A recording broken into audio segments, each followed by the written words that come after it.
अस्सलाम वालेकुम and welcome to Infotech computer ITC में हूं शायान सिद्दीकी। और आज की क्लास में हम लोग ये पढ़ेंगे कि स्मार्ट आर्ट क्या होता है, क्यों बनाते हैं, कैसे बनाते हैं, या उनकी प्रॉपर्टीज़ क्या क्या होती हैं, या हम उसको किस तरह से ड्रॉ कर सकते हैं, डिज़ाइन कर सकते हैं। तो चलिए स्टार्ट करते हैं आज की क्लास।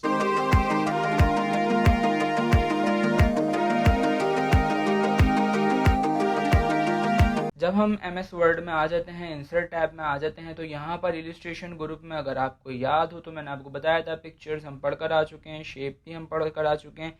लास्ट क्लास में मैंने आपको सीवी बनवाई थी, डिजिटल सीवी जिसे कहते हैं हम लोग डिजिटल रिज्यूमे या डिजिटल सीवी भी, जो हमने बनाई थी शेप्स पे, टोटली शेप पे बनाई थी वो हमने। तो अगर आपने वो नहीं देखी हो तो वो लाजमी देख लीजिएगा, क्योंकि उस तरह से आप अपनी सीवी बना सकते हैं प्रोफेशनल, और किसी भी जॉब पे अप्लाई कर सकते हैं। ठीक है, तो आज हम लोग पढ़ने वाले हैं ये option smart art. Smart art का काम क्या होता है कि अगर आपको कोई भी डेटा अपना, देखें यहाँ लिखा हुआ भी इंसर्ट है, smart art graphic to visual communication information, कि अगर आप अपनी नॉर्मल इंफॉर्मेशन को ग्राफ में कन्वर्ट करना चाहते हो तो आप यूज़ करोगे स्मार्ट आर्ट का। अच्छा, वो इंफॉर्मेशन ज़रूरी नहीं है नंबर्स में हो, ज़रूरी नहीं है अल्फ़ाबेट्स में हो, ये आपके डेटा को ग्राफिकली रिप्रेजेंट करता है। कौन से डेटा को? जर्नल, उसमें अल्फ़ाबेट हो डजेंट मैटर, नंबर्स हों नहीं हों, कोई मसला नहीं है, ये आपके किसी भी डेटा को ग्राफ में कन्वर्ट कर सकता है। तो चलिए इसमें चलते हैं हम लोग। स्मार्ट आर्ट में जैसे मैंने क्लिक किया तो यहाँ पे बहुत सारी कैटेगरीज आ रही हैं कि लिस्ट चाहिए आपको, प्रोसेस में चाहिए, साइकिल चाहिए, हायरार्की चाहिए, रिलेशनशिप चाहिए, मैट्रिक्स चाहिए, या पैरामिड चाहिए, किसी पिक्चर में चाहिए। तो यहाँ पर अभी हुआ हुआ ऑल, आपको यहाँ पे हर कैटेगरीज की मिल जाएंगी। लेकिन अगर आपको लिस्ट वाइज चाहिए तो ये आ गई सिर्फ और सिर्फ लिस्ट कैटेगरीज की स्मार्ट आर्ट। ठीक है, इसके अलावा अगर आप चाहते हो प्रोसेस वाइज तो ये आ जाएंगे आपके पास प्रोसेस वाइज। ठीक है, इसके अलावा आप चाहते हो साइकिल वाइज तो आपको साइकिल वाइज मिल जाएंगी, जस्ट लाइक दिस। ठीक है, इसके अलावा हायरार्की में आ जाओ आप तो आपको इस तरीके की हायरार्की में मिल जाएंगी। रिलेशनशिप में आ जाओगे तो आपको इस तरह से रिलेशनशिप में मिल जाएंगी। ठीक है, जो आप चीज़ें देखते हो किसी असाइनमेंट में या किसी चीज़ में, किसी बुक में, इस तरीके के स्टेप्स वाइज प्रोसेस हुए हुए होते हैं, तो वो खुद से नहीं बनते, वो शेप से नहीं बनते, वो बेसिकली यहाँ से बनाए जाते हैं। देखें इस तरह से कुछ।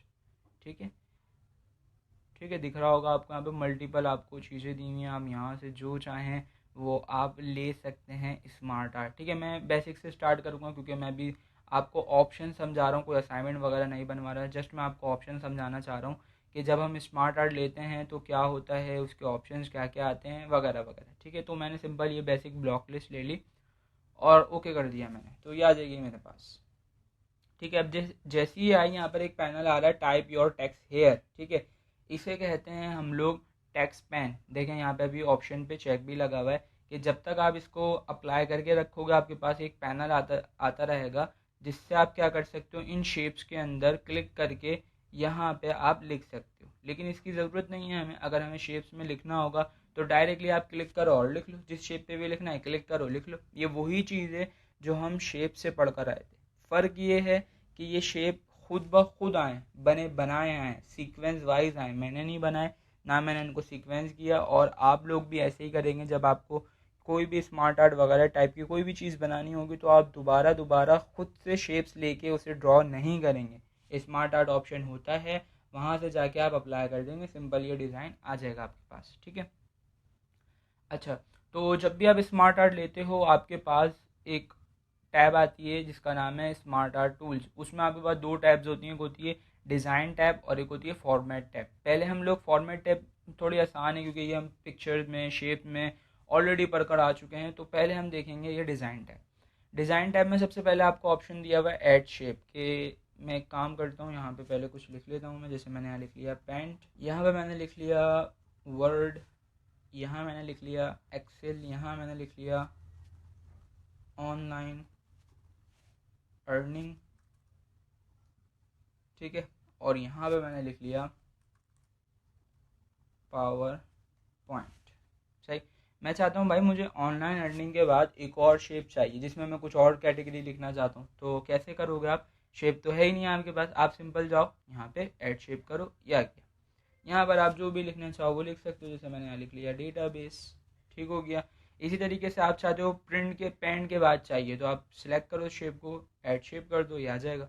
डिलीट करना है किसी भी शेप को, सिलेक्ट करो और डिलीट बटन होता है प्रेस कर दो, डिलीट हो जाएगा। देखें, सिलेक्ट, डिलीट बटन प्रेस करें, डिलीट हो जाएगा वो शेप। या अगर आप चाह रहे हैं भाई मुझे इसमें बनानी है बुलेट लिस्ट, जो कि आप बनाते थे होम में इस ऑप्शन से, लेकिन यह अभी आपको फ्रीज मिलेगा। अगर आपको बुलेट्स बनानी है तो आप यूज़ करोगे इस ऑप्शन का। जैसे मैं चाहता हूँ मुझे बनानी है MS वर्ड में बुलेट्स, ठीक है, तो शेप को सिलेक्ट करो, सिंपल ऐड बुलेट पे क्लिक कर दो, यहाँ पर आपके पास चीज़ें आ जाएंगी। जैसे मैंने कहा भाई इंट्रो, उसके बाद फिर मैंने लिख दिया भाई शॉर्ट कीज़, इसके अलावा असाइनमेंट्स वगैरह वगैरह। इस तरह से आप एक बुलेट बना सकते हो by the help of this option.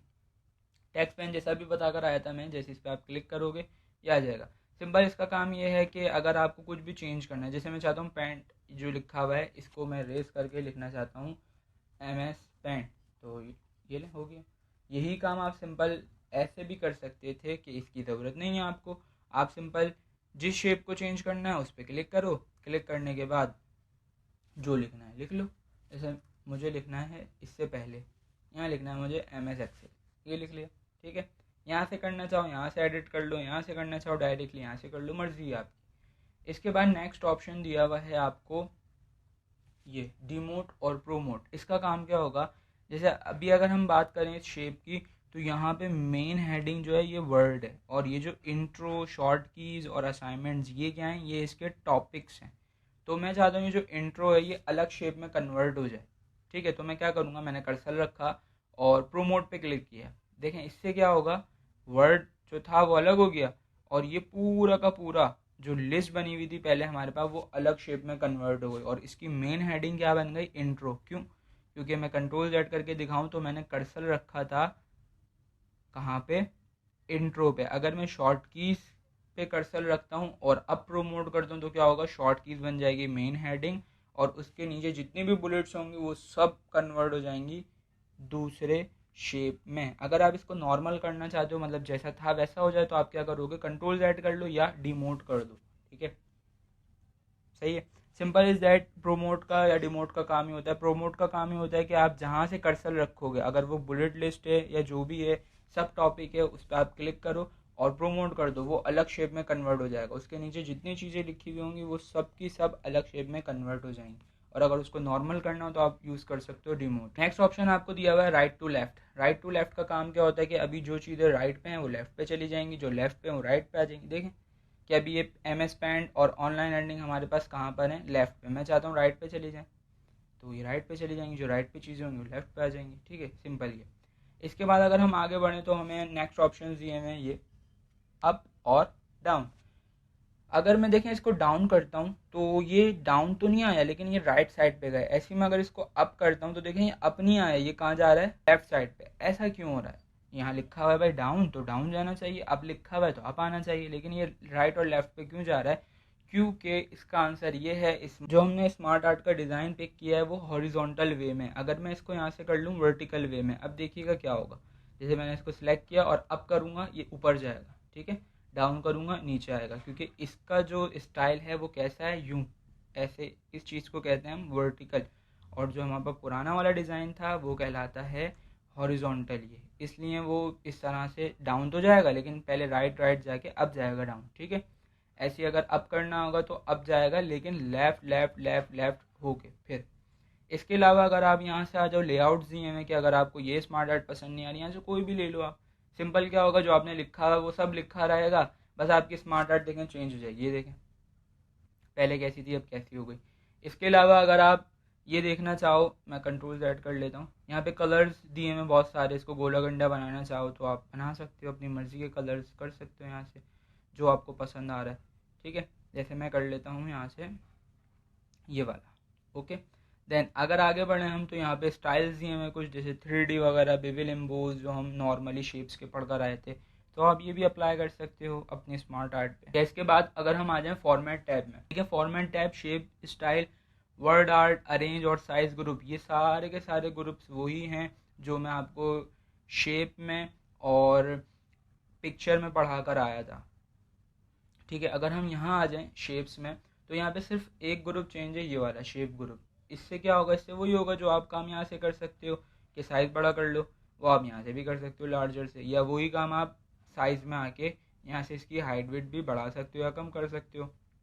वही ऑप्शन आपको यहाँ पे भी दिया हुआ है। स्मॉलर से क्या होगा, वो शेप छोटा होता जाएगा, ठीक है। या वही काम आप यहाँ से भी कर लो, आपकी मर्ज़ी है, या यही काम आप साइज़ में जाके यहाँ से भी कर सकते हो, ठीक है। इसके अलावा अगर आप आगे आ जाओ तो यहाँ पर आपको इसी ग्रुप में एक ऑप्शन दिया हुआ है चेंज शेप, कि अभी ये है रेक्टेंगल, मैंने कहा इसको प्लस करवा दो, देखें प्लस में कन्वर्ट हो जाएगा। ये शेप है, मैंने कहा इसको चेंज करवा के आप कर दो ऐसा हार्ट शेप, ठीक है।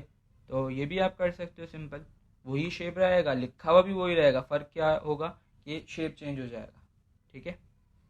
देखें आपको चेंजेस नज़र आ रही होगी, आप ये भी कर सकते हैं, ठीक है।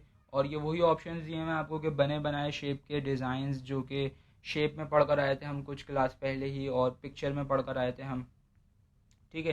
तो देख लें इनको, सही। इसके अलावा ये वही ऑप्शन दिया हुआ है आपको शेप फिल के, अगर आप अपनी मर्ज़ी का कोई भी कलर देना चाहो, पिक्चर लगाना चाहो, ग्रेडियंट देना चाहो, टेक्सचर देना चाहो, दे सकते हो आप। शेप आउटलाइन कैसी होनी चाहिए ये भी आप बता सकते हो, ठीक है। ये सब मैं इन डिटेल बताकर आया हुआ हूँ आपको, जिसमें हमने शेप्स डिटेल में पढ़े थे, या जिसमें हमने पिक्चर्स के बारे में पढ़ा था। प्रीसेट्स दिए मैं आपको बने बनाए, ठीक है। यहाँ से reflection, glow, soft edges, bevel, emboss, thread, rotate, ये सब कर सकते हो आप। या इसके अलावा अगर टेक्स्ट के बारे में बात करें तो यहाँ पे आपको टेक्स्ट के भी डिज़ाइन दिए में बने बनाए, ये भी मैंने आपको बताया था कि टेक्स्ट फिल किसे कहते हैं, क्या क्या अप्लाई कर सकते हो, कहाँ अप्लाई होगा, ठीक है। इसके अलावा टेक्स्ट आउटलाइन भी मैंने आपको बताई थी कि टेक्स्ट की आउटलाइन अप्लाई हो जाएगी यहाँ से, उसकी हाइट विड्थ कैसी हो, डैशेस में हो कैसी हो या नहीं कैसी हो। टेक्स्ट इफेक्ट दिए मैं आपको, ये आप अप्लाई कर सकते हो। ये किस पे अप्लाई होंगे, टेक्स्ट पे, और ये जो थे ये किस पे अप्लाई होंगे, शेप्स पे। अरेंज ग्रुप में आपको बता कर आया था कि पोजीशन का क्या यूज़ होता है, रैप टेक्स्ट का क्या यूज़ होता है, bring forward, send backward, selection pen का क्या यूज़ होता है, अलाइनमेंट ग्रुप का क्या यूज़ होता है, ग्रुप किसे कहते हैं, कैसे करते हैं, रोटेट किसे कहते हैं, या साइज ग्रुप, ठीक है। तो ये सारी की सारी चीज़ें मैं आपको शेप वाली क्लास में भी और पिक्चर वाली क्लास में भी बताकर आ चुका हूँ। तो उम्मीद करता हूँ ये चीज़ें आपको आती होंगी। और अगर आपने प्रीवियस क्लास नहीं देखी, यहीं से आप ज्वाइन कर रहे हो, तो प्रीवियस हमने बहुत सारी क्लासेस की हुई हैं, वो आप देख सकते हो। पूरी प्लेलिस्ट मैंने बनाई हुई है इसमें, और सीक्वेंस से सारी वीडियो, सारी क्लासेस रखी हुई हैं कि क्लास 1, 2, 3 और सो ऑन। अच्छा, इसके बाद अगर हम लोग इलिस्ट्रेशन ग्रुप में आ जाते हैं तो यहाँ पर हमारे पास एक और ऑप्शन दिया हुआ है स्क्रीन शूट। स्क्रीन शूट का काम क्या होता है, जैसे आपने देखा होगा मोबाइल्स वगैरह में, और किया भी होगा कि अगर आपको किसी भी स्क्रीन का शूट चाहिए तो आप सिंपल एक कोई की प्रेस करते हैं, वो स्क्रीन शूट निकल जाता है। हर मोबाइल में ये ऑप्शन होता है, ठीक है। तो ऐसे ही यहाँ पर आपको MS वर्ड में भी ऑप्शन मिला हुआ है स्क्रीन शूट का, ठीक है। तो इसके साथ आप क्या कर सकते हो, किसी भी स्क्रीन का शूट ले सकते हो। जैसे फॉर एग्जांपल जिस भी स्क्रीन का आपको शूट चाहिए उसे आप ओपन कर लो MS वर्ड की विंडो के अपोजिट में, ठीक है, पीछे, ठीक है। जिस भी विंडो का आपको शूट चाहिए उसे आप क्या करो, ओपन कर लो और उसे रखो MS वर्ड के बिल्कुल बैक पे, पीछे, ठीक है। फिर आप क्या करो, स्क्रीन शूट ऑप्शन में जाओ और उसका स्क्रीन शूट ले लो। जैसे मैं आपको करके दिखाता हूँ। मैंने इसको किया ओपन। ओपन करने के बाद मैं आया MS वर्ड पे और मैं जाऊँगा स्क्रीन शूट में। तो मेरे पास जितनी विंडोज़ खुली हुई होंगी ये सब मुझे दिखा देगा कि कंप्यूटर ये विंडो खुली हुई है, इसका शूट चाहिए। मैंने कहा हाँ, क्लिक कर दो, पूरी स्क्रीन का शूट ये आ गया आपके पास, ठीक है। और ये वही सारे ऑप्शंस आ रहे हैं, मतलब ये उसी फॉर्मेट में आएगा जो कि हमने पढ़ा था इंसर्ट में पिक्चर, ठीक है। तो उसके जो टूल्स आते थे वही सेम इसके भी टूल्स हैं, क्योंकि ये भी एज अ पिक्चर, जो स्क्रीन शूट होता है वो एज अ पिक्चर ही हमारे पास आता है, ठीक है। इसके अलावा अगर मैं कुछ और ओपन कर लेता हूँ, जैसे कि मैंने एक ये फाइल ओपन कर ली, नेटवर्क, ठीक हो गया। अब मैं क्या करता हूँ, अब मैं जाऊँगा MS वर्ड में। अब मेरे पास दो विंडोज़ बैक पे खुली हुई हैं इसके। तो जो विंडो आएगी, अब ये मुझे दिखा रहा है कि आपने दो विंडोज़ खोली हुई हैं, इसमें से आप कौन सी विंडो देखना चाहते हो। इसी तरीके से अगर आप जो है 3-4 विंडोज़ अगर आपने खोली हुई हों और आप चाहते हो उसमें से किसी भी विंडो का शूट चाहिए, तो आप उस स्क्रीन पे क्लिक कर दो, वो आ जाएगा आपके पास। लेकिन अगर आप चाह रहे हो कि आपको पूरी स्क्रीन नहीं चाहिए, स्पेसिफिक कोई पार्ट चाहिए, तो आप क्या करो, स्क्रीन क्लिपिंग पे आ जाओ, और कौन सा पार्ट चाहिए आपको वो आप सिंपल इस तरह से ड्रैग करवा के सिलेक्ट कर सकते हो उस पार्ट को। जैसे मैंने कहा ये पार्ट चाहिए, क्लिक कर दो, ये आ गया। और ये भी कैसे आएगा, एज अ पिक्चर। जैसे मैंने आपको बताया था पिक्चर मूव नहीं होती, तो इसको आप जाके क्या करवाओगे, स्क्वायर करवा लो, देन ये ईजिली मूव हो जाएगी, ठीक है। ये था सिंपल छोटा सा स्क्रीनशॉट, ठीक है। इसके बाद नेक्स्ट ऑप्शन है चार्ट। चार्ट हम लोग यहाँ पे नहीं पढ़ ले, उसका रीज़न ये है क्योंकि चार्ट जो है ये भी ग्राफिकली रिप्रेजेंट करता है डेटा को, जैसे अभी हमने देखा स्मार्ट आर्ट, वैसे ही चार्ट भी ग्राफ में रिप्रेजेंट करता है, लेकिन किस डेटा को, ओनली नंबर्स, सिर्फ और सिर्फ जो न्यूमेरिक डेटा होता है उसे। यहाँ मैं इसलिए नहीं पढ़ा रहा क्योंकि यहाँ पर नंबर्स पे हमारे पास काम नहीं है। नंबर्स पे कैलकुलेशन के लिए हम लोग यूज़ करते हैं एक्सेल, जो कि इस सीरीज़ के बाद स्टार्ट करूँगा मैं एक्सेल, तो उसमें हम इसको डिटेल में देखेंगे। लेकिन अगर मैं आपको थोड़ा सा यहाँ पे दिखाऊँ, जैसे मैंने चार्ट ओपन की, तो जैसे मैंने स्मार्ट आर्ट ओपन किया था तो वहाँ पे बहुत सारे डिज़ाइन मिलते थे मुझे, वैसे यहाँ पर भी आपको बहुत सारे डिज़ाइन दिए हैं, पाए, बार, एरिया, ठीक है। इसके बाद स्टॉक, सरफेस, रेडर, जो भी आपको चाहिए वो आप यहाँ से सिंपली ले सकते हो। जैसे ही देखें मैं ओके करूँगा, यहाँ पे मेरे पास ऑटोमेटिक एक्सेल की विंडो खुल जाएगी और वहाँ पे कुछ डेटा लिखा हुआ होगा न्यूमेरिक वैल्यूज़ में। ये एक्सेल की विंडो ओपन हो गई मेरे पास और ये आ गया मेरे पास चार्ट। अगर देखें मैं सिर्फ और सिर्फ क्या करूँ, यहाँ से ये सारी वैल्यूज़ सिलेक्ट करके करवा दूँ डिलीट, तो देखें आपका पूरा चार्ट का जो ग्राफ है वो ख़त्म हो जाएगा, क्योंकि मैंने आपको अभी बताया था कि चार्ट डिपेंड होता है नंबर्स के ऊपर, और नंबर्स पे काम हम वर्ड में नहीं करते, नंबर्स पे काम, कैलकुलेशन पे काम हम करते हैं एमएस एक्सेल में, ठीक है। तो परेशान नहीं हो, ये सीरीज़ कंप्लीट हो जाएगी, देन उसके बाद हम लोग स्टार्ट करेंगे, अगर आप लोग कहेंगे तो उसके बाद हम लोग स्टार्ट करेंगे सीरीज़ एक्सेल की, बेसिक से लेकर एडवांस एक्सेल तक। तो आज के लिए इतना ही। उम्मीद करता हूँ आज की क्लास आपको अच्छी लगी होगी, और अच्छी लगी हो तो लाइक कर दीजिएगा, चैनल पे नए हो तो सब्सक्राइब कर लीजिएगा, बेल आइकन लाजमी प्रेस कीजिएगा ताकि आपके पास जो भी मैं वीडियो अपलोड करता हूँ उसकी नोटिफिकेशन जल्द से जल्द पहुँच सके। तो आज के लिए इतना ही, मिलते हैं नेक्स्ट वीडियो में नए टॉपिक के साथ, नई क्लास के साथ, नए असाइनमेंट के साथ, नई शॉर्ट कीज के साथ। जब तक के लिए अपना बहुत सारा ख्याल रखिएगा, अपने इस चैनल का ख्याल रखिएगा। मुझे दीजिए इजाज़त, अल्लाह हाफिज़।